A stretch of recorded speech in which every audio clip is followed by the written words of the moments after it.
Mali ye plainte kɛ Nations Unies na. A kuma bɛ ka caya. An y'a mɛn k'a fɔ ko ali Macky Sall k'ale fɛnɛ bɛna na don anw ni Faransi cɛ. Maliyɛnw kan ka jumɛn de kɛ sisan? An bɛ don min na komi bi ka taga. Ɲininkali y'o ye fɔlɔ. Musa n b'i fo i ka nin ɲininkali la. Don o don an b'a fɔ ko halala ani yɛrɛwolo. Mais Ala bɛ waati de d'a ma kuma bɛɛ an ka halala ani yɛrɛwoloya yira. Fɔlɔfɔlɔ a tun bɛ fɔ de ko est-ce que Faransi tun bɛ soupçonné de k'a ye fagali kɛ. Mais c'est la toute première fois bolo ka jɔ Faransi la k'a ka taa kiiri sira fɛ k'a fɔ ko Faransi ye tiɲɛli kɛ. Fɔlɔ kɛra Mali de ye. Tiɲɛni fɛn fɛn kɛra dans le temps bɛɛ b'a fɔ de est-ce que Faransi ma nin kɛ? Mais nin y'a siɲɛ fɔlɔ ye bolo ka jɔ Faransi la. Ne bolo Union européenne bɔra k'a fɔ ko Faransi tɛ taa. Bi Maliyɛnw ne bɛ Maliyɛnw ɲininka. Bi est-ce que don dɔ ma se mɔgɔ minnu bɛ CNT kɔnɔ n'u bɛ tɔnw tɔgɔ la n'u bɛ groupe tɔgɔ la n'u bɛ groupement tɔgɔ la n'u bɛ muso ni denmisɛnninw tɔgɔ la olu jɔyɔrɔ ka kɛ mun ye bi ka gouvernement accompagner.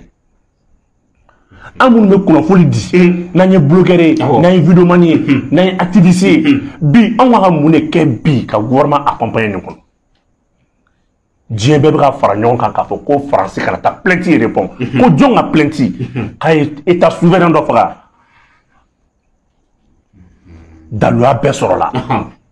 Siw b'an bolo mɔgɔw banalen b'an bolo kumakanw b'an bolo jaw b'an bolo tasiraw b'an bolo an taara n'a ye k'a da n'a y'a sɔrɔ aujourd'hui les Nations Unies sont complices ne bolo kan ka yira an na bi bi de an b'a dɔn n'a y'a sɔrɔ fɛn min bɛ ka kɛ Mali la ni diɲɛ yɛrɛ tɛ janfa la un état souverain o k'a bolo dɔ dugu dɔ la ko karisa bɛ ka tourisme bɛ fɛn min kɔnɔ bi diɲɛ kɔnɔ bɛɛ bɛ ka moyen sugu bɛɛ k'a kɛlɛ n'a fɔra bi ko bolo jɔra dugu dɔ la an b'a yɛrɛ ɲininka est-ce que le Mali est souverain aux yeux des Nations Unies?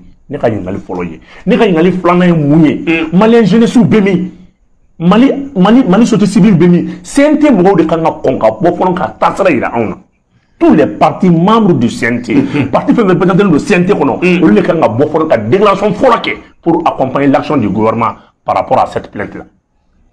Bi taabolo min bɛ ka kɛ transition na o taabolo kɔrɔ de tun bɛ politicien kɔrɔw la na o kelen de bɛ ka na ne o ye mun ye ni ka intérêt min na n tɛ bɔ ka kuma jamana kungo tɛ n kungo ye n'a y'a sɔrɔ k'i bɛ armée soutenir sɔrɔsikɛ sara sɔrɔsi min binna sɔrɔsikɛ n'a tun ye sɔrɔsiw jɔ u tun bɛ boli mais sɔrɔsiw jɔw sara n'i ye tisi kan ta k'a lajɛ drone de nana ka kan photo ta kan photo talen kɔ kuma min na drone ye renseignement di terroristes ma le Mali a la preuve n'a fɔra ko ka t'o preuve yira bi ne ma se ka parti sɔrɔ parti politique sɔrɔ ma société civile mɔgɔ ye min bɔra k'a fɔ bon je soutiens gouvernement bɔra ka min fɔ ne b'a soutenir m'a accompagner ou bien k'a ɲini malidenw fɛ a ye bɔ bi ne b'a fɔ bi n bɛ au conseil islamique président wele bilahi n bɛ Aïdara wele nin yɔrɔ la a k'a lajɛ olu mun ye diinɛ ɲɛmaaw ye n bɛ Zanzɛribo wele n bɛ dugutigiw ka ɲɛmaaw wele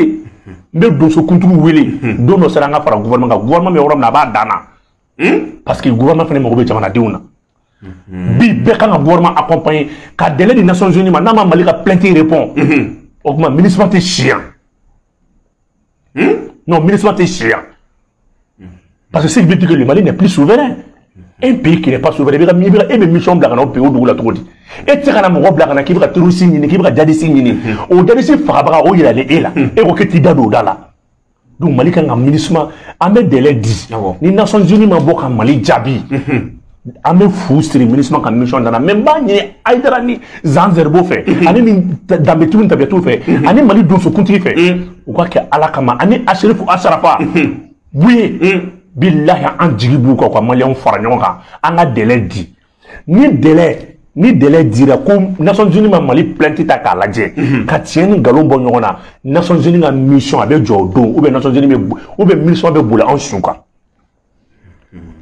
ou bien ministre bɛ boli an su kan il est temps que an ka danbetigiw impliqué ko dɔw la mais ne bɛ jigin CNT membre de la fɔlɔ CNT membre minnu bɛ yen olu minnu ye parti politique olu minnu ye société civile ye olu minnu bɛ yen ka taa qui constitue maintenant une chambre pour que ka taa Mali kɔngɔ kuma fɔ ni nin fɛn façon kɛra olu de kan ka bɔ u ka parti tɔgɔ la u ka tɔnw tɔgɔ la u ka association tɔgɔ la i t'i miiri sensibilité foyi ma mun tɛ CNT kɔnɔ mais bi aw sigilen bɛ ka nin lajɛ e ka jamana e ko k'i bɛ sɔrɔsi soutenir e ko i bɛ armée soutenir sɔrɔsi fagabaga yira a la tɔw ta ye ko la France est soupçonnée mais cette fois-ci Mali ma soupçon fɔlen le Mali dit avoir détenu des preuves contre la France et l'Union européenne s'interpose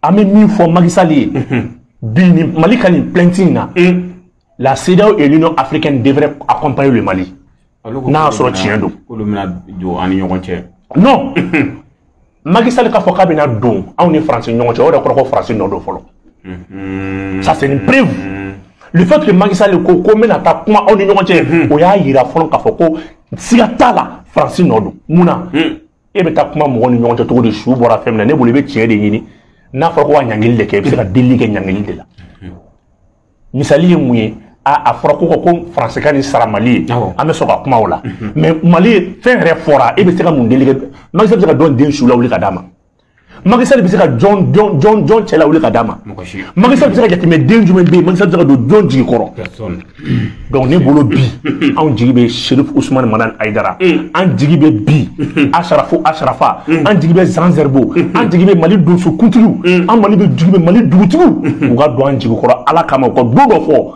MINUSMA parce que n'a y'a sɔrɔ le Mali n'est pas un pays souverain mais MINUSMA bɛ mun de ɲini yan MINUSMA bɛ mun ɲini yan n'a sɔrɔ est-ce que l'ONU ne peut pas envoyer sa mission dans un pays qui n'est pas souverain jamana min bɔra k'a bolo jɔ mɔgɔ dɔ la k'o de ye n faga ONU ko k'ale ka sara t'o la hali sini ko o tɛ wuli ka ɲininka mais e bɛ jɔn e ma MINUSMA bɛna jɔn de ɲini yan alors que Faransi bolo jɔra Faransi de la donc moi je pense que Maliyɛnw gouvernement mago bɛ Maliyɛnw na bi bilahi n'a ma nin kɛ ani Asimi janfa n'a ma bɔ ka wuli Mali dɔnnibaaw Mali diinɛtigiw n'a ma bɔ k'an tɛgɛ di ɲɔgɔn ma ka don dɔ fɔ nin tɛ association ko ye nin tɛ fɛn ko ye mais n bɛ jigin CNT mɔgɔw de la ni nin kɛra ni plainte façon mana kɛ ne bolo CNT c'est l'organe législatif qui doit accompagner l'exécutif dans sa démarche parce que olu de bɛ ka peuple représenter ni CNT parti ba minnu bɛ parti politique minnu bɛ ka taa n'u ka mɔgɔw bɛ ka taa wari ta u k'a dɔn k'a fɔ ko malidenw ko sɔrɔsiw de b'a la ka sa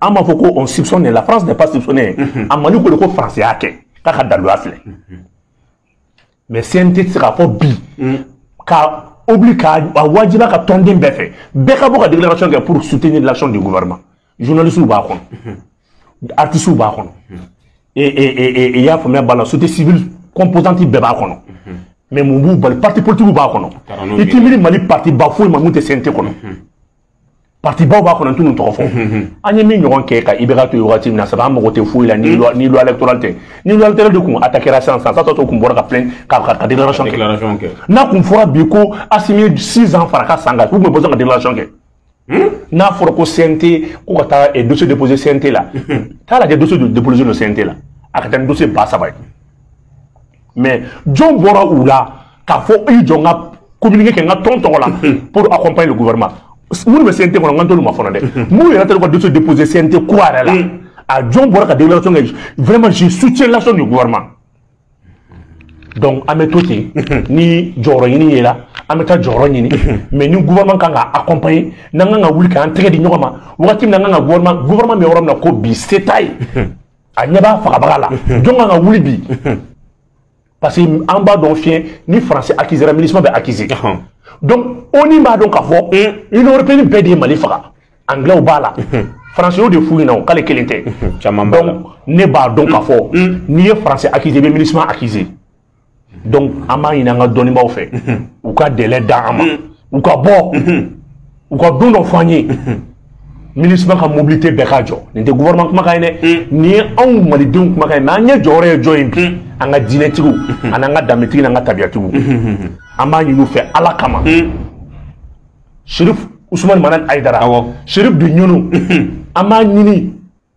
Zanzerbo, Ambaïni de Sokunti fait, Ambaïni Achak Mahmoud Dougo fait, Ambaïni Malik Dine Karamgo fait, à la Kama. Ou quoi d'autres fois, Malien, mais nous sur dominant, Malien Bekabo, ministre de Chi, attends, Nations Unies, Mali a plein de en compte, ministre de chien, parce que n'a pas de mission onisienne. N'était ce qu'à Anwa Mouafala, n'y a pas d'Anwa, n'était qu'à mission n'a qu'on doit. Donc, les Djigui Mali, Mbora Bi, AMS Tola, Association des médias sociaux Tola, quand il y a Mali vidéoman Béfé, quand il y a Mali activiste Béfé, quand il y a Malien Béfé, une semaine, Beka vidéo Boulinka, Neni Maké, semaine où on attend sur Nations Unies, bureau d'Alala, les bureaux des Nations Unies au Mali, attendent Andala, Nations Unies, mais 6 fois, Mali a plein de belles des Nations Unies, fait un Mali connaît. Donc, on sera quoi? Voilà. Ok, bon. On a un fort, mais n'est plainte matémé. Ami se kan signi jimé dona na tol. N'est plainte matémé. Aman signi sayadi. Non, doutita là.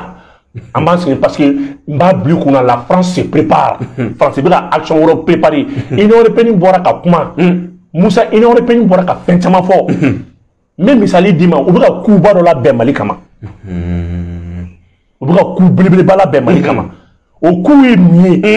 Mais bon, quand il y a Malien, ou quand il y a Alakama, Malien, est-ce que va donc, et Fentoye dit, et Allemand, comme Mousso, Mimbora Maroc, bi, pour le cas Malien, on m'a déterminé. C'est là au présent, Joël Bi. Ambalo, c'est sur le terrain. Ambalo, Bora, Kata, Tunisie. Conférence comme Tunisie. C'est de l'Afrique. Ambolo t'a les Tunisie. Malon kala mede. Ou kata vérifier. Ambolo bora kata Tunisie. A c'est les Tunisie comment mina. Sara occidental est présentant pour conférence kéro. Ambolo a boudé la réunion. Ambolo wile ka réunion tchela. Ambolo wile ka réunion tchela. Ko parce que mungara, ko parce que Sara occidental est présentant kumbi. Yoro mangambe Algérie Maroc tché au problème na. Maroc demande que ko indépendance douma. Maroc est fait. Algérie ko ka indépendance douma. Maroc ko no ko indépendance ka douma de. Ko faut ka autonomie de se ka douma pour le moment. Mbangambo flala. Donc normalement na faut ko état souverain nga nyoya yoro mina. Sara occidental man kayi. Oui, Ambalo c'est quoi miri. Ayile yi Ambalo a boudé la réunion. Macron Ambalo wele. Ko le fait que aéron boudé mouna parce que aéron boudé ko maja Algérie parce que Macron be fait bikado Algérie ka mali déstabiliser. Parce que l'Algérie a demandé une indépendance au Douma. Donc, Ambalo Willa, en tant que maintenant le président de la CEDEAO, donc, pas qu'à excuse présenter Algérie présente.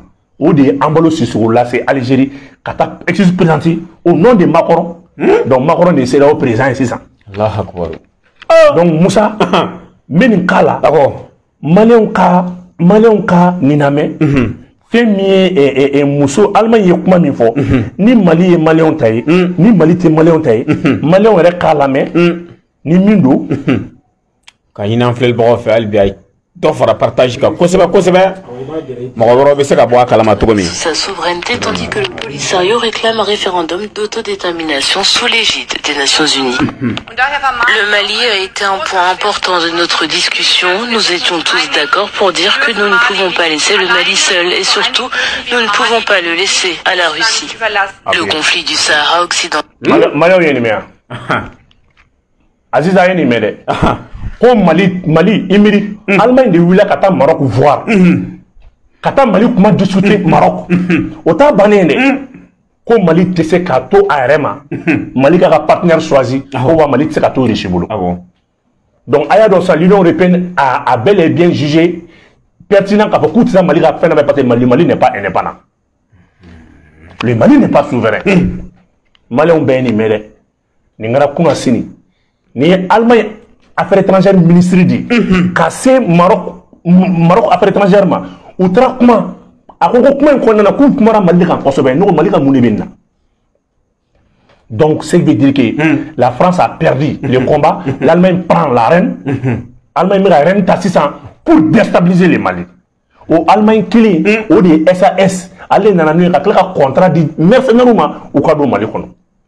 Au Allemagne clé au Allemagne des cas et éléments nationaux de soutien ou des Kachan Allemagne est contingent. Allemagne seule a 409 éléments nationaux de soutien. NSE là. Malien on va vérifier qu'à la ministre un rapport mon produit et ni ala des éléments nationaux de soutien à Corée Aziz ko na mo mi mena kana tout pour demain chauffeur barakela tidi minentala minenblala na fora e ka contingent arrêté même 1800 éléments et quand demelikela arrêté 409 éléments donc on a tient pour nous au koroko Janfa bi yoro dola ni Allemagne ministre des affaires étrangères de Mangaï ani Maroc ta ko Maroc ka le deme Maroc ka Allemagne ne ko Maroc ka le deme ko il shikana to malila do bina fereke ka Mali to déstabiliser ko Mali ke sega to risi kele mo ko Mali sa to risi kele mo ndé Mali kele musumania donc voilà des propos comme ça. Qu'est-ce qui prouve aujourd'hui notre indépendance? Qu'est-ce qui prouve aujourd'hui notre souveraineté? Ni Malien ou Russie, ni Allemagne de la France soutenir ta. Toi vous venez soutenir. Union africaine sera encore là. BCD sera encore là. Donc Malien ou le corps va la cabebe. N'ayant si kala jabe d'Afriandala. Et je demande ay ben ni vocal la même la ka blanga page la ka blanga capable plusieurs pages ga bekata la mais Allemagne affaires étrangères ministère mi fort ko Mali se ka toi vraiment aka partenaire chargé donc c'est veut dire que Union européenne bangata convention répond à kuye nindi et au même moment Algérie va faire sous Algérie amendé par la France ko ambalo sur ka temekata ya fa de Algérie parce que Sahara occidental c'est au présent et on boudé. La France demande au président de la CEDEAO d'aller présenter des excuses au président algérien parce que l'Algérie devrait Sahara occidental me soutenir. On a même quoi Ambalo binata Algérien. N'era comme fait Ambalo Tara Kaba, Ambalo Tara il y a pas de délit au nom de Macron. CEDEAO tola. Donc Malien on cadon. Ni plainte mon flène avec Allemagne a fallu qu'on fasse. Malien on te mindo. Qu'on fait Malien y mon a tout eu c'est nos négociations là pour les mercenaires présumés. Mon a tout dans la négociation là. Il est temps qu'on a Malien y. On a béfo chien. Mali service de renseignement. Depuis janvier 2000, depuis avril 2021, Jean-Yves Drian a visité effectué Libéria. À Tallinn Libéria. Au Wati Krena, Jean-Yves Drian est Libéria fait. À Kaïne, un élément d'Odama. À travers la Côte d'Ivoire, vous m'avez fait dans la Malila. Vous m'avez couru la Malila. Au Wati Krena, Libéria Togo, Sierra Leone, a un élément farnyonka. Donc, on a connu Côte d'Ivoire. Donc, Bibina, Mounekera. O mɔgɔ minnu talen Côte d'Ivoire u y'olu de ta k'olu kɛ i n'a fɔ u bɛ taalen Allemagne ka bolo kan l'Allemagne est complice Mali ka déstabilisation problème na mɔgɔ minnu bɛ yen u ka kɛ Ala kama ni Côte d'Ivoire sɔnna an ka mɔgɔ ninnu bila u ka kuma mɔgɔ min bɛ français mɛ ala mɔgɔ 9 pourquoi Togo intervenir là parce qu'il y a des Togolais b'u la Togo intervenir mun na Togolais b'u la donc vous avez un coup d'état labé. Anou ni na fin flala. Malin kala me kota vérifier. Ou beaucoup na ministre to la. OK, on na ministre fait ni lisimi okodi. Liste de désignation télé. O ba ira ko lieutenant fla, ana to yo sous-officier. Ngantoma. O ukanga na ministre na ni mission mi. Kana papier mi di ministre mo ma. Quand ça toye ni kasa toye mi, il y a un ancien garde de corps d'Alassane Dramane Ouattara parmi les éléments qui a changé son nom. A trop bien. Yokuma me. A trop bien mourir. Yokuma me bi erwolo la. A trop bien mourir. Alassane Dramane Ouattara garde de corps. Maintenant, allez ni Lassine Doumbia, fille attachée de défense à l'ambassade de Côte d'Ivoire au Libéria. O Lassine Doumbia clé, on est visiter Randi. Mercenaires présumés nous. Mais même à 1000 trop fort, nous fourrons son abdominal. Ça, c'est un ancien garde du corps de Alassane Dramane Ouattara qui était parmi les éléments. Et à toi, il fallait mal. Donc, on a beau émotion. On a la délit, on a comment forme, on a bon comment tirer. Les communes, c'est entre Libéria. Avec des contingents, on dit, Sierra Leone, les Libériens, les Togolais. Parce qu'il y a quand même une école d'état-major au Togo. France qui a mis financé. Donc la France a un élément de takarami, la cour de français pour là, a eu de l'humour français de Gibo d'ado, 400 000 euros, au lieu de 3 mois qu'on a cour de français pour là.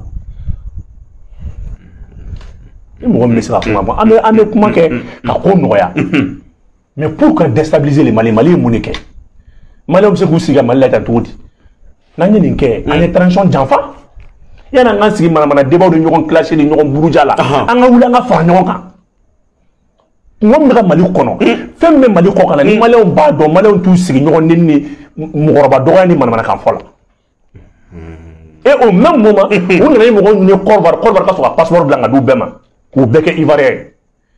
En son amboubla, mais on a laissé produit d'or, ou qu'on a laissé verser ministre, ou qu'on a laissé boire à d'or. Amboubla, sans ça. Ça veut dire que ça n'est pas il y a eu que 9 ivoiriens de mon. Ivoiriens red d'ailleurs, mon cononton. Ivoiriens, mon cononton de Oula. À Tobe, Australien, Libérien, et Togolais. C'est pour cela, force à Simbi, il faut qu'à Dion le Togo te malifait. Togo n'a pas de transition fait, mais Togo veut gémir à Togo Bado. Mais François a armé contre étranger Togo de François a dougou fait bi. A armé bébé temeni Togo de Aziz. François a dougou fait bi. Afrique qu'on a la coup d'état de Kara, les 26 coups d'état là, a bien préparé à travers Togo. Les gens pensent que Mouné Kara, mon frère de Afrique Nyami. Mon frère de Afrique Nyami. Blaise Compaoré Alassane Dramane Ouattara. Blaise Compaoré Alassane Dramane Ouattara, mon frère, au lieu de Afrique Sia, c'est Tafraka. Ok, bon. Donc, Nami Wouli, Anga Donibao, Kabfara, Anga Tranchon demain, Anga Wouli, ni Nations Unies maçon, quand Mali plainti accepté, comme Mali est mis fort, comme Mali n'est pas un État souverain. Donc maintenant, la mission des Nations Unies n'a plus sa raison d'être au Mali. Mais était Doumi reconnu, à casser à Tigné Sarala, à Fabatigné Sarala, et puis la mission Black no Fémouna. Donc, Anga Wouli, Anga Donibao quoi blagner. Mais c'est quoi le faux pour ça? Ok, Bobo, Anya et Kavo, Ankele ka indépendantista. Allemagne de Kera Doufole, mais on y est reconnu. À côté de quoi faire, ou quoi demain, Chaman, comme c'est Ama. Pourquoi maintenant si ça n'est qu'un sera trabolenta? L'Allemagne a été claire. Depuis l'issue de ce renseignement, Kabi Mali fournit éléments de renseignement par rapport Mali plaintif Nado. L'Allemagne a dit qu'on a reçu information fournie à la France ou bien des Fagalikéo. Il sait qu'il y a ni pour le même que France des Fagaliké. C'est tout le contingent de l'Union européenne. Les faits sont liés. Nous avons crime de nous. Ni France accusé, Angleterre accusé, Allemagne accusé. Ou les contingents contre le mouvement nous formé. Donc diversion des ni Malais ont voulu que le gouvernement soutienne fou de nous. Donc c'est la raison pour laquelle France boira Mali kono, mais Allemagne contingent bien déjà. Allemagne bien. Allemagne a beaucoup d'éléments ici. Ni Allemagne a éléments contingent à 1000 et quelques éléments nationaux de soutien par 400, ça fait 2000 éléments. Allemagne va devenir Mali kono. Donc il peut français comme la Europe minga ministre appuyé. Après la Toulouse appuyé, après la Toulouse formé. Allemagne peut continuer à jouer ce rôle là en France. Faut demander un code de boulot. En France, l'Allemagne peut continuer à France rôle jouer. Parce que l'intérêt ne va pas clair. L'Allemagne fait des ressources là, des ressources énergétiques là. Parce que Bibina, ou des gaz pétrolier, l'Allemagne est gaz au problème de l'Allemagne est énergétivore. Donc, à Blucuna, l'Allemagne est énergie de consommer des fins pays. Quand l'Allemagne est coordonnée, nous collaborons. Allemagne est France et l'État. Ils n'ont pas de double faire le bébé bala. Oui. Nous communiquons là, c'est ça. Donc, à final, l'Allemagne est un partenaire. Tout froidement, Aziz va faire un barreau là. À final, qui est Mangoro, à quoi il est de Menaïri là. Au Molendo, ça va au Kadi Kateme, mime dans la Molaka. Nous on dit qu'il y a des chigments. Donc, l'Allemagne est Mali partenaire de ça, c'est dans l'histoire. Il n'a jamais été l'ami du Mali. Voilà. Ok. Aya, Albi, Amba, il a fait le bon faire. Il t'offre fera partage qu'à Albi. Kosebe. Parce que Bita, qu'on y est, révélation, power, revient à Bi. Bon, on a mis de Tessit là. Tessit. dire pas communiquer que on est communiqué qu'on sera qu'à fort on a sur la sous où il para baquette site en beau fou dans tes folies maintenant c'est ça mais comment tu boulot dis-moi qu'elle a tes sites j'en parle de tes sites ne a finalement vidéo terminée mécanique à plateau sans faire on trouve sous caché les déjà on va boire ni nous va boire trop on m'a de boire quand t'as embuscade da parce que armée doit patrouiller les cercles qu'on a là y'aura qu'on a là on trace c'est bon ou nous on va boire nous 4 jours nous dominer qu'on nous clé nous dominer donc kilo marqué comment vous savez quoi on trace comme t'as embuscade de da pour que kaboda ni maintenant allez bimer si c'est un comment quelqu'un quand il a que l'ONU est complice dans la situation du Mali anglais na sayabo allez sans monter sous d'adon Croix-Rouge moko na shuta awanyo kuma me Croix-Rouge shuta katani shuemi katani shuelelewe kata shu ni blessé dogo Moussa Donra mi émission sigi spécial sigi muna to abu be anga shuta muna to son shu kwatu ya muna nu anga moko fo muna bu jini mais là ko gino dima Allah akbar we ka final laboratoire de créer ka opération financière Mali guerre financement Mali guerre financement laboratoire allez ni esiba kalama laboratoire baba ou fene ka financement fene di mais là ko fene di mo émission wore mo no be shu nu jini c'est que renseignement de bambolo ni ko nu ka ampakai donc ko rouge mo de nana kana shu nu ta katani shu nu ka ka blessé ta katani ka ko rouge gen ko rouge la lewe ko rouge class fly ko rouge mo blinda de kuno mununa ma échanger tirbe sena kuma mina ko rouge nana edate ko rouge ya ne bolo ni guerre bana de ko rouge na shu mais en plein échange de tirs ko rouge nana au côté terroriste kana élément nous ta waso avion me plan na sukuri nous me intervention kanu ta ka bonnu ou c'est le lewe mo la fly mo bli kelen trati site sans faire là doin bola ka jindu wala fait ali 100 sunu bubulu o ma Nations Unies me muni ni malaya anya français accusé ministre fene anyo accusé ko rouge fene ba chou ta ka bolna ya ni blessé o ko na mali ko ka tout dit au juste ni mala ma wuli mali ko ma bawa ni mala ma wuli mali ko ma bawa et ni ala nen chrétien ni te mo ko fala dama na le mali ko na wa de tesi din ci avoir un resta c'était la cité maintenant c'est la zone de trois frontières ni te titi ni be mali bi Niger contrôle Bibolo, Burkina contrôle Bibolo. A de fond, tu sais de la zone de Gourma, Donda Fla, Boda Saba, on devait tester là. Français, quand c'est un chacun de quai, Malais était 7 minutes, 2h25 minutes. Malais était 7 minutes, à Kataï, France gagne encore. Donc c'est pour te dire que aujourd'hui, pour aujourd'hui, nous mais à les Nations Unies, qu'est-ce qui ne va pas? Et il y a une mission dans la mission de la financier. France est mis dans la France, il est sous armée. Kouarouji aussi est en train maintenant de fuir avec les cadavres. Mais c'est une femme tout dit. Kouarouji Boulani suit à Kouarouji Genka. Ou c'est les Louis, Kouarouji m'a dit qu'elle a fly. Quel est flat à fait non? Ou moi son fait. Qu'est-ce que vous voulez? Allez, mon nom fait ça, Malikola. N'est mini. Moussa, au nom des associations des médias sociaux, ni ne ka communiquer ni mali vidéo mani perfect, ni mali bloqueur perfect, ni mama bene ka ton kono. Une semaine, ka vidéo ke, ka mali soutenir, mali ka plainte soutenir. Diaspora malienne en djiba auka. Mali sote civil, parti politique. Wallahi mo ni ma ke ka ginga bo CNT kono. Beka boka délégation ka gouvernement soutenir, aka plainte kono. Beka gouvernement soutenir, anga tient donté ça. Anga tient don. Ni plainte nama abouti. Ministre ka mission ka jo, ministre te chimali konya. O sete gouvernement ne o sete mais o sebe malien yere. O sebe anga karamo wi, o sebe anga donimba wi, o sebe anga dinetigu wi. Ameka fin ka blame ko nya ka deli ka ko chamange. Ni ne malien fora ku nyon ka yere ni da kumbai.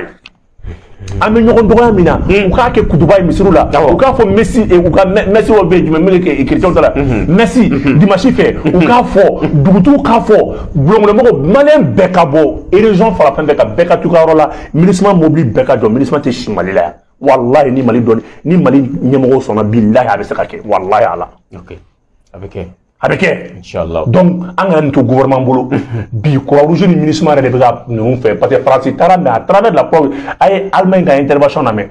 Donc nous n'attendons de ça. C'est pour cela Russie a déjà renforcé sa présence militaire au Mali. Ici non, Bibina, oui bouclier antimissile installé Sigasso, Malien ou Kofomalien oui.